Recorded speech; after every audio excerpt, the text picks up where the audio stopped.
Brought to you by TechnoSpark 20 series smartphones.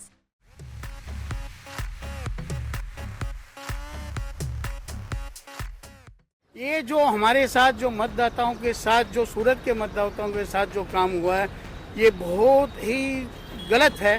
हमारे जो संविधान है जो हमारा मत का अधिकार हमें देता है, लोकतंत्र जिसे हम कहते हैं, जो हमने एक नारा है जो इसमें चूटने का पर्व देश का गर्व, उस गर्व को ही हमने खत्म कर दिया। हम त्योहार मनाने लायक ही नहीं रहे। और मेरा ये फर्स्ट टाइम वोटिंग था। अच्छा, जो अब नहीं मेरे को मिलेगा, क्योंकि अपने हमारे कलेक्टर है उन्होंने बीजेपी के कैंडिडेट को विनर घोषित किया है, जो कि एक तरीके से हम देखें तो मेरे देश से कितने युवा है जो वोट करके अपना एक दे सकते थे कि डिसीजन हम ये चुनाव में, लेकिन हमारा यही चला गया कि वोटिंग का कोई राइट ही नहीं है। सूरत की 18 लाख की बस्ती पे उनको थोप दिया गया बिना वोट के।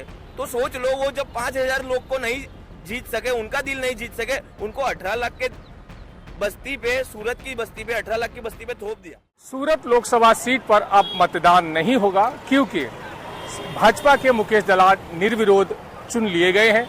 कांग्रेस प्रत्याशी नीलेश कुंभानी ने जो पर्चा दाखिल किया था, उनके जो प्रस्तावक थे, उन्होंने ही एफिडेविट करके कह दिया कि उनके सिग्नेचर उस जो नामांकन है उस पर नहीं है।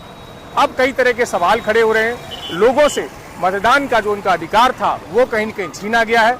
हम इस वक्त मौजूद हैं सूरत का, ये ओल्ड सूरत कहा जाता है, कोट सफील रोड इसको कहा जाता है। और ये जो तस्वीर आप देख रहे हैं, ये पीछे महाराणा प्रताप की तस्वीर हमारे पीछे है।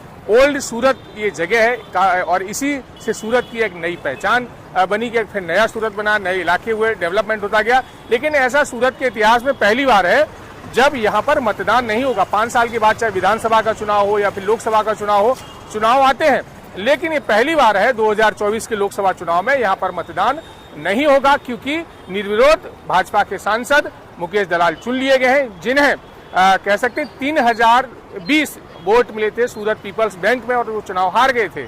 अब उन्हें सूरत का सांसद के रूप में निर्विरोध चुना गया है। हमारे साथ कुछ लोग, इनसे बात करेंगे। क्या नाम है आपका? मुकेश जैन। मुकेश जी, क्या मानते हैं जिस तरह से मुकेश दलाल को निर्विरोध चुना गया है, कांग्रेस के जो कैंडिडेट थे उनका नामांकन कैंसिल किया गया, उनकी प्रस्तावक नहीं आए, और वो पूरा एक ड्रामेबाजी को लेकर क्या कहेंगे? सर, ये स्क्रिप्ट थी। पहले पोत तो जो हम ये कह रहे हैं कि निर्विरोध चुना गया है, ये एकदम गलत है, क्योंकि उनके अगेंस्ट में 15 जने खड़े हुए थे और निर्विरोध तो था ही नहीं, विरोध तो था ही 14 जने और जो खड़े थे। दूसरा, ये मिली भगत थी, अगर मिली भगत नहीं होती तो 14 जने वापस नहीं होते। और जो कांग्रेस के कैंडिडेट थे उन्होंने क्या किया नहीं किया, क्योंकि उनके साथ उनके जो बने या जीजा थे वो उनके प्रस्तावक थे, उनका पार्टनर प्रस्तावक था जो इतने सालों के उनके साथ था, एक उनका दोस्त था। वो सब हट जाना, ये साफ दिखता कि पिक्चर में हम जो देखते हैं ड्रामेबाजी विलन की, वो उस टाइप की ये पूरी ड्रामेबाजी थी। और इसमें जब 19 तारीख को जब पर्चे दाखिल होने बंद होने समय खत्म हो गया, तो उन्होंने 20 तारीख को इस चीज़ को उजागर कर दिया कि पहले अगर उजागर हो जाता तो कोई और पर्चा कांग्रेस का भरा जा सकता था। और जो डब्बी उम्मीदवार भी था वो भी उन्होंने अपने ही इसका लिया। ये जो हमारे साथ जो मतदाताओं के साथ जो सूरत के मतदाताओं के साथ जो काम हुआ है ये बहुत ही गलत है। हमारे जो संविधान है जो हमारा मत का अधिकार हमें देता है, लोकतंत्र जिसे हम कहते हैं, जो हमने एक नारा है जो इसमें चूटने का पर्व देश का गर्व, उस गर्व को ही हमने खत्म कर दिया। हम त्योहार मनाने लायक ही नहीं रहे। इसके जिम्मेदार किसको मानते? नीलेश कुंभानी, बीजेपी? सर, एक आदमी तो होता नहीं, मिली भगत तो सारी मिलके करते हैं, तो दोषी तो सारे ही हुए। अगर बीजेपी को ये सीट 30 साल से जीते आ रही है तो उसको क्या जरूरत थी इसको ऐसा करने की? अगर उसको जब देख रहा है कि उसके 89 से ये सीट पे वो जीतते आ रहे हैं, तो या तो उनको डर था कि हम इस बार इस सीट से हार जाएंगे, तो उन्होंने ऐसा काम किया, नहीं तो करने की आवश्यकता ही उनको नहीं थी। और एक तरफा क्यों लीडिंग से जीतता वो कैंडिडेट कि हम 8 लाख से 6 लाख से जीते, पर उनको कहीं न कहीं शक और संदेह था। जो आज मंदी व्यापार में छाई हुई है, जो आज लोगों में आक्रोश आया रखा है मंदी का, बेरोजगारी का, और जो महंगाई का वो उन्हें कहीं ना कहीं दिखा कि आज ये महंगाई बढ़ रही है, बेरोजगारी का बात उठ रही है। और जो कांग्रेस के जो दूसरे जगह प्रचार हो रहे हैं कि हम गरीबों को 1 लाख रुपए 1 साल के देंगे, यानी 5 साल के 5 लाख, 5 साल में 5 लाख। वो जो युवा 25 साल से नीचे है उन्हें BA BCom जो उनकी नौकरी नहीं लगी उनको साल में 1 लाख देंगे। ये योजना उनको कहीं ना कहीं दिमाग में खटकी है। उन्होंने ये स्क्रिप्ट रची है और स्क्रिप्ट रच के अपनी जो 30 साल पुरानी जहां से वो लीडिंग करके जीतते थे उस सीट को उन्होंने स्क्रिप्ट से लोगों को मताधिकार से वंचित किया है, जो बहुत गलत है। जो नए जो वोटर्स जो इस बार आए हैं, यंग लड़के जो 18 साल, उनके साथ तो बहुत ही अन्याय हुआ है कि वो वोट अपने नहीं दे पा रहे हैं। अब वो कब लोकसभा में देंगे? क्या नाम है आपका? सलमान शेख। ये बताइए कि अब चुनाव नहीं होने सूरत में, सांसद बन चुके हैं, कहाँ जा रहे थे आप? कहीं जा रहे थे लगता है। मैं फ़ोन पे मैं जॉब करता हूँ। अच्छा। और मेरा ये फर्स्ट टाइम वोटिंग था। अच्छा। जो अब नहीं मेरे को मिलेगा, क्योंकि अपने हमारे कलेक्टर है उन्होंने बीजेपी के कैंडिडेट को विनर घोषित किया है, जो कि एक तरीके से हम देखें तो मेरे देश से कितने युवा है जो वोट करके अपना एक दे सकते थे कि डिसीजन हम ये चुनाव में, लेकिन हमारा यही चला गया कि वोटिंग का कोई राइट ही नहीं है। और हमारे को जैसे कि हम एजुकेशन की है, अब एजुकेशन के बाद हमें यहाँ पे से कुछ उम्मीद थी कि हम सरकार को दिखा सकते थे कि आप हमें रोजगार दीजिए। अभी जैसे कि मैं ये बैग लगा के वर्क करता हूँ, मैं 12 घंटे काम करने के बाद मैं उतना नहीं पहुँच रहा हूँ, क्योंकि महंगाई ज़्यादा है। महंगाई ज़्यादा होने की वजह से हमारे को घर पे उतना नहीं पहुँच रहा है। तो हम गवर्नमेंट को ये नोटिस कराना चाह रहे थे। अच्छा। लेकिन सूरत से वोटिंग ही चली गई है, तो अब कोई ये नहीं। अफसोस है इस बात का। हाँ सर, अफसोस है। चलिए, और है यहाँ पे 1-2 लोग, इनसे बात कर लेते हैं। कहाँ जा रहे हैं चाचा मुर्गी लेकर? बटेर बेचता हूँ, मुर्गी के बच्चे। अच्छा, ये बताइए, चुनाव पता है आपको? सांसद चुन लिए गए, अब चुनाव नहीं होगा, मतदान नहीं होगा। अरे लोगों का घर जलता है, हवा चलते रहती है, उसमें हमको क्या? दुनिया तो ऐसी यहाँ पर चिल्लाते रहते हैं। अच्छा। हम तो भूखे रहने के। अच्छा, तो वोट दे पाएंगे आप? वोट तो नहीं दे पाएंगे आप, जैसे वोट डालने जाते थे ना आप। पहले भी कौन से वोट देते थे भाई? अच्छा। पहले भी कौन से, खाली नाम था वोट का। अच्छा। बाकी वो उनके खाते में जाता है। अच्छा, तो बिल्कुल ये अपनी बात कह रहे हैं। और भी एक सज्जन है। अरे भाई सुनिए ना, ये बहुत लोग भाग रहे हैं, ओल्ड सूरत की बात है। चलिए और इनसे बात कर लेते हैं। क्या नाम है आपका? फैसल रंगोली। फैसल भाई, क्या कहेंगे जिस तरह से अब एक तो वोट नहीं होना है यहाँ पे, मतदान नहीं होना है, सांसद चुन लिए गए हैं सूरत के, क्या कहेंगे? वैसे तो बोलते हैं ना कि चुनाव आता है, लोग चुनते हैं, वोट देते हैं, तो उसको प्रतिनिधित्व देते हैं कि भाई लोग वोट देंगे तो प्रतिनिधित्व करेंगे। लेकिन इसको तो हमने वोट दिया ही नहीं है, तो फिर इसको हम कहते हैं ना कि छूटा हुआ नेता कैसे कहेंगे? जब तक हमने उसको वोट नहीं दिया है, हमको वोट का राइट नहीं मिला है, उसको नेता कैसा मानेंगे? जनता का नेता कैसा मानेंगे? फिर जो हमने जिसके लिए सरकार ने नोटा का ऑप्शन बनाया हुआ है कि हमको शायद ये नेता नहीं पसंद है, जिस उम्मीदवार को, जिस पार्टी ने उम्मीदवार बनाया वो हमको नहीं पसंद था, हमको नोटा का ऑप्शन दिया गया था। आज वो नोटा का ऑप्शन भी हमारे लिए नहीं रखा गया। हमारी सूरत शहर की आवाम 18 लाख से ज्यादा लोग वोट करना चाहते थे, लेकिन हमारा अधिकार ही छीन लिया गया। तानाशाही इतनी कर दी कि इनको इतना डर हो गया कि शायद कहीं ना कहीं इनके अपोजिशन शायद मजबूत हो गई होगी, इसीलिए इन्होंने दड़ के मारे सूरत के जो सांसद है उनको बिना वोट के ही चुन के उनको सांसद बना दिया। और मुझे जहां तक पता है वहां तक जो उम्मीदवार है भाजपा के, जिसको जो मुकेश दलाल जिसको बोलते हैं, वो शायद यहाँ की सूरत की पीपल्स बैंक, जो छोटी से छोटी जानी मानी सिर्फ 5-6 हजार वोट की बैंक है, जिसमें एक डायरेक्टर चुनने के लिए सिर्फ 5,000 वोट को जीतना होता है, वो वहां हार गए थे। उनको सूरत की 18 लाख की बस्ती पे उनको थोप दिया गया बिना वोट के। तो सोच लो, वो जब 5,000 लोग को नहीं जीत सके, उनका दिल नहीं जीत सके, उनको 18 लाख के बस्ती पे, सूरत की बस्ती पे 18 लाख की बस्ती पे थोप दिया बिना लाख। कैंडिडेट, कांग्रेस के कैंडिडेट ने तो नामांकन अपना रद्द करवा लिया। हाँ। अब उन्होंने गद्दार कह रहे हैं कांग्रेस के लोग। हाँ। तो वो कितनी बात सही है? वो गद्दार है, उनकी गलती है, लेकिन हमको सूरत की जनता है, सूरत की जनता ने हमको, हमारा अधिकार है, तो उनकी जगह पे हमको दूसरे को तो खड़े रहने दो, उनके पार्टिसिपेट तो खड़ा करने दो।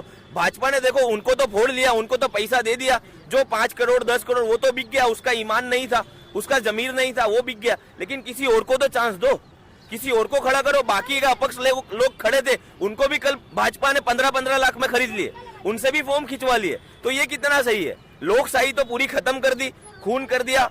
जो मुझे कहीं ना कहीं इसमें भाजपा की 100% 1001% मिली भगत लग रही है। युवाओं को जो न्याय नहीं दे सकते, 18 लाख की बस्ती में से 6 लाख युवा है, उनके पास बेरोजगार है, उनके पास। कांग्रेस की कितनी मिली भगत है? कांग्रेस कैंडिडेट की कितनी मिली भगत है? कांग्रेस कैंडिडेट जब वो हुआ ही नहीं, जबकि वो भाजपा का कैंडिडेट था। हमको पता है, हम आपकी न्यूज के माध्यम से देख रहे हो, आपकी न्यूज चला रही है, वो हार्दिक पटेल के संपर्क में था। हार्दिक पटेल वही आंदोलनकारी है जो पहले कांग्रेस के गोद में बैठा था, वो आज जाके भाजपा के गोद में बैठ के एमएलए बन चुका है। वही है, उसी का तो मिली भगत है, उसी का तो दोस्त है।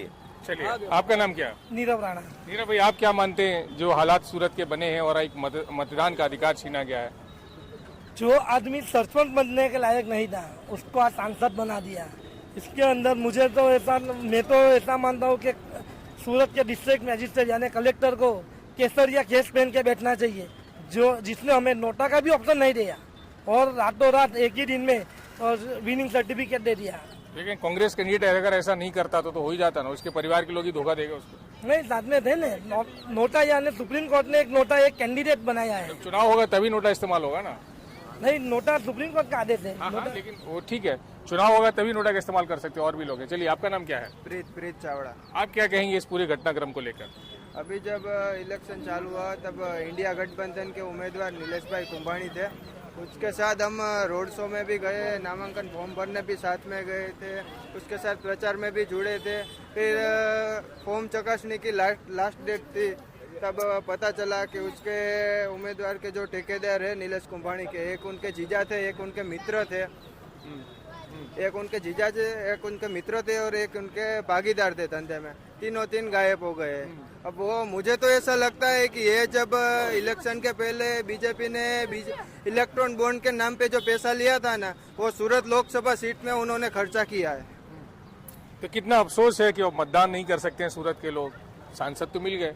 अफसोस तो है ही है, साथ में नए जो वोटर्स थे जो पहली बार वोट देने जा रहे थे, उनको सीखना था कि वोट कैसे देते हैं, पर उन्होंने तो राजनीति सीख ली सूरत की। अब 5 साल इंतजार करना पड़ेगा। हाँ, 5 साल इंतजार करना पड़ेगा। अच्छा, नीलेश कुंभानी जो कांग्रेस कैंडिडेट, उनके घर पे भी ताला लगा हुआ है, फोन बंद है, कांग्रेस के ही लोग उनका विरोध कर रहे हैं कि भाई ये तो गद्दार है, लोकतंत्र की हत्या करने वाला है। आप क्या मानते हैं? हाँ, सही है ना, क्योंकि अभी इलेक्शन का टाइम है, उनका फॉर्म रद्द हो गया, वो भाई जाके गोवा में मजे कर रहे हैं। इधर सूरत लोकसभा की सीट में वो उम्मीदवार थे, फॉर्म रद्द हो गए तो वो गोवा जाके मजे कर रहे हैं, इधर सब परेशान है। बिल्कुल। और भी सज्जन, क्या नाम है आपका? तेरे राज सिंह जाडेजा। क्या कहेंगे इस पूरे घटनाक्रम को लेकर, सूरत में जिस तरह से मतदान होना था और अब मतदान नहीं होगा?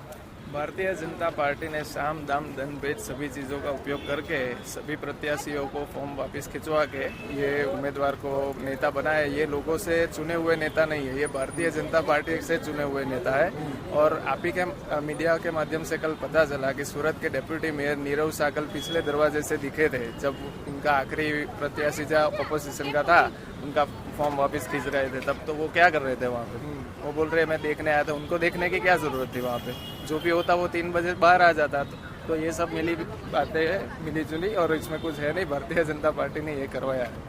तो दोनों पार्टी की मिली भगत लग रही, क्यों? कांग्रेस बीजेपी दोनों मिले हुए? दोनों पार्टी की नहीं है, कांग्रेस के प्रत्याशी की ये मिली भगत है, पार्टी की मिली भगत नहीं हो सकती है कभी। उनको डराया गया है, धमकाया गया है, कुछ लालच दिया गया है, उनकी वजह से वो वापस गए हैं, या फिर जो किया वो किया। पार्टी कभी भी नहीं उसमें इन्वॉल्व हो सकती। वोट नहीं कर पाएंगे, कितना अफसोस है? बहुत अफसोस है। जो फर्स्ट टाइम वोटर्स है उनको बहुत उत्साह रहता है ये सब चीज़ों का कि ये एक फेस्टिवल माना जाता है लोकशाही का, और उनको वो मनाने का मौका ही नहीं मिला है। अब वो कब वोट देंगे वो उनको पता, अभी तो फिलहाल तो वो वोट नहीं दे पाएंगे। चलिए, अफसोस है इनको। और भी एक सज्जन पहुंचे हुए हैं। क्या नाम है आपका, बताइए? मेरा नाम केविन है। केविन भाई, ये बताइए कि अब सूरत में सांसद तो मिल गए, चुनाव हुआ नहीं, वोट का अधिकार लोगों का ले लिया गया है, कांग्रेस का प्रत्याशी बैठ गया है, उसका नामांकन रद्द हो गया है, तो इस पूरे घटनाक्रम को लेकर क्या जानते हैं और क्या मानते हैं?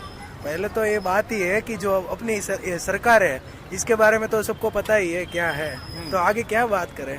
नहीं, फिर भी बताइए ना कि वोट करने का अधिकार तो 5 साल बाद मिलता है ना? वोट करने का अधिकार तो 5 साल के बाद ही मिलता है, लेकिन बात क्या है कि देखो अभी बिनरी पे चुटा देते हैं, वो सब तो दिक्कत ही है ना, क्योंकि इलेक्शन को जो पब्लिक मीन्स के जो उम्मीदवार है किसी को चुटना है, मीन्स के खड़ा रहना है, तो पब्लिक का जिम्मेदारी है कि किसको कहाँ पे खड़ा रहना है, कि चुटना कौन है, वो तो पब्लिक। अधिकार छीन लिया है ऐसा। वो तो सब सही है ना। क्या नाम है आपका भाई साहब? क्या नाम है? मोहम्मद फरमान। अरे भाई बताइए, नहीं चुनाव तो होंगे नहीं, वोट दे नहीं पाएंगे, सांसद बन गए हैं। बोल नहीं पाऊंगा। अच्छा, बोल नहीं पाएंगे। चलिए, जिस तरह से विपक्ष की आवाज बंद होगी वैसे इनकी आवाज बंद है। तो ये सूरत का जो इलाका है, कोट सफील इलाका, यहाँ देखेंगे आप तो ये आपको ओल्ड सूरत कहा जाता है। और इस ओल्ड सूरत में जो है अब कह सकते हैं कि सूरत, ओल्ड सूरत हो, न्यू सूरत हो, अब यहाँ मतदान नहीं होना है। कांग्रेस के प्रत्याशी ने जो है अपने नामांकन कहीं की रद्द हो चुका है। उनके रिश्तेदार बहनोई थे, उनके बिजनेस पार्टनर थे, उसमें प्रस्तावक थे, वो अचानक से गायब हो जाते हैं। वो कह देते हैं, एफिडेविट कर देते हैं कि हमारा तो इस पे जो इनका नामांकन भरा गया उस पर सिग्नेचर ही नहीं है। मामला चुनाव आयोग के पास पहुंचता है। चुनाव आयोग उस पर डिसीजन लेता है कि जब इनके प्रस्तावक ही कह रहे हैं कि उनके फॉर्म पर उनके सिग्नेचर नहीं है, तो आखिर में जो कांग्रेस प्रत्याशी नीलेश कुंभानी है उनका नामांकन रद्द किया जाता है। इसके बाद बहुजन समाज पार्टी के एक प्यारे लाल जो भारती करके है कैंडिडेट बचते हैं, 6 से 7 एक निर्दलीय कैंडिडेट बचते हैं। इन सभी के नामांकन वापस ले लिए जाते हैं और कोई भी प्रत्याशी बीजेपी प्रत्याशी के सामने चुनाव लड़ने के लिए नहीं बचता है। आखिर में चुनाव आयोग उनको निर्विरोध सांसद के रूप में घोषित करती है, उन्हें प्रमाण पत्र देती है। अब सूरत के लोग जिनसे हम बात कर रहे थे, तो अमूमन लोगों का यही कहना है कि मतदान का, मताधिकार का उपयोग उनका एक अधिकार है जो कहीं न कहीं छिन गया है। उन्हें अपने भले ही हार जीत किसी की होती, लेकिन मतदान का अधिकार जो उनसे छीना गया है, इसका उनको अफसोस है। क्योंकि 5 साल के बाद, चाहे विधानसभा चुनाव हो, कॉर्पोरेशन चुनाव हो या लोकसभा चुनाव हो, 5 साल के बाद ही ये मौका उन्हें मिलता है। और इस बार सूरत वासियों को लोकसभा चुनाव में मतदान करने का अधिकार नहीं मिल पाएगा। तो इसका कहीं न कहीं उन्हें अफसोस है। रही राजनीति की बात, तो ये बात सच है कहीं न कहीं कि कांग्रेस कैंडिडेट नीलेश कुंभानी कहीं न कहीं पहले से बीजेपी के संपर्क में थे। उन्होंने इसीलिए एक साजिश के तहत कहीं न कहीं अपने रिश्तेदारों को उसमें प्रस्तावक बनाया था, सगे बहनोई को बनाया था। कोई भी कांग्रेसी कैंडिडेट उसमें प्रस्तावक नहीं था, कोई भी कांग्रेसी मेंबर उसका प्रस्तावक नहीं था। तो सारा कुछ नीलेश कुंभानी ने अपने वश में रखा था। और जब नामांकन वापस खींचने की तारीख आई, समय कम बचा, उस वक्त ही वो लोग आते हैं और एफिडेविट कर देते हैं कि साहब सिग्नेचर हमारे नहीं है। तो आखिर में चुनाव आयोग के सामने ज्यादा कोई विकल्प नहीं बचता है और जो मुकेश दलाल बीजेपी के हैं उन्हें निर्विरोध सांसद के रूप में चुना जाता है। तो कांग्रेस कहीं न कहीं अपने प्रत्याशी को चॉइस करने में, चुनने में गोता जरूर खा गई है, ऐसी भी चर्चा हो रही है। संजय सिंह राठौड़, न्यूज़ तक के लिए।